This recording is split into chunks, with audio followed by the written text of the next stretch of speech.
Is this a good segue for me to talk a little bit about Heart-Shaped Karaoke Box by Sure. debut author E.R. Han? For anyone Sure. that doesn't know, Emily wrote a book.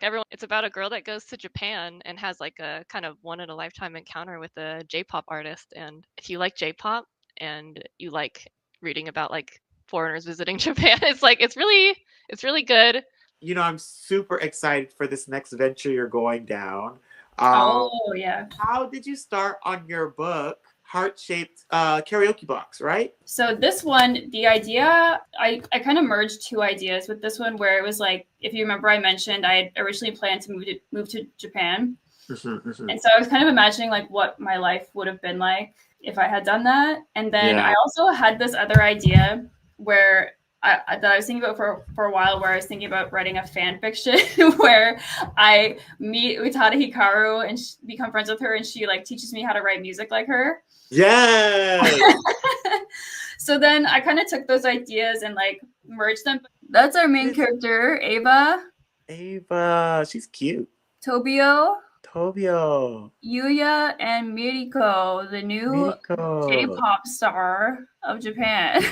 Did you base any of the designs on anybody that we might know, or anybody in your life? Miriko, oh, wrong side. Miriko is based on kind of like early 2000s J-pop divas, like, but it ended up being that Miriko is not at all like Utada. I wrote her outfits more like Namie Amado, and like yeah, her personality is more like outgoing, and even though she's like a singer-songwriter, she's more like IU.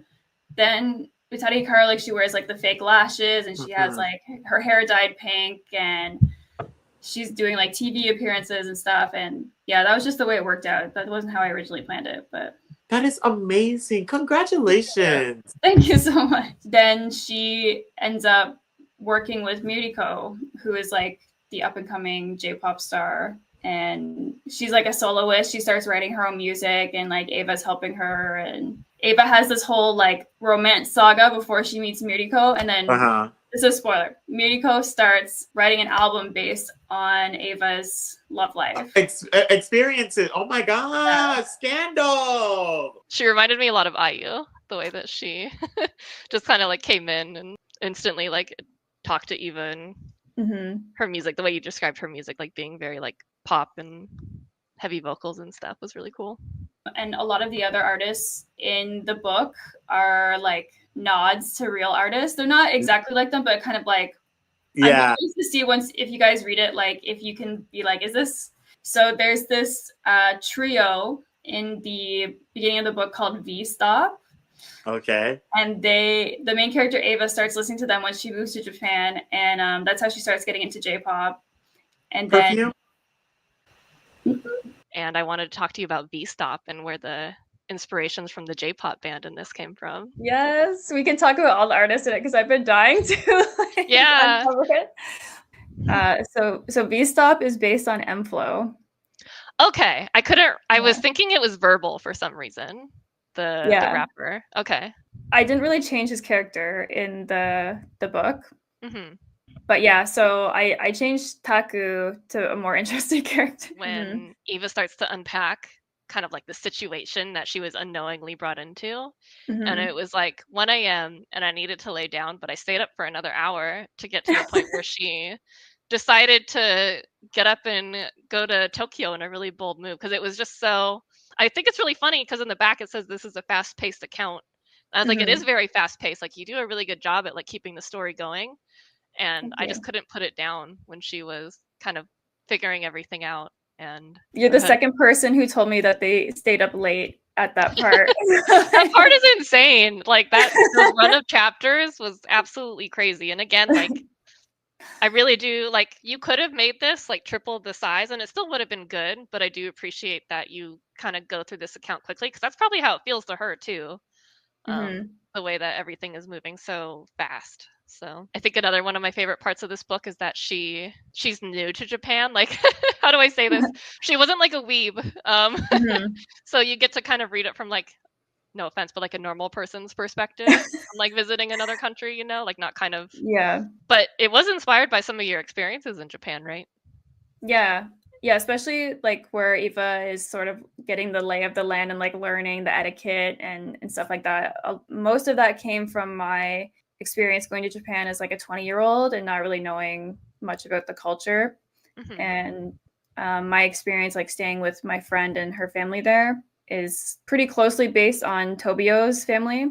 Some other stuff kind of beyond that, it's not following my life so closely. It's mostly made up, but I just kind of like sprinkle in like little things I observed here and there. And like karaoke is like a theme in it too, which is like a big love of mine. And the first time I ever went to karaoke was on that first trip to Japan. Yeah. I love the title of the book, Heart-Shaped Karaoke Box, is so like unique. Same. And then also the cover, which you made yourself, Yeah. which I really appreciate. The main character is so lovely. I love her, Eva.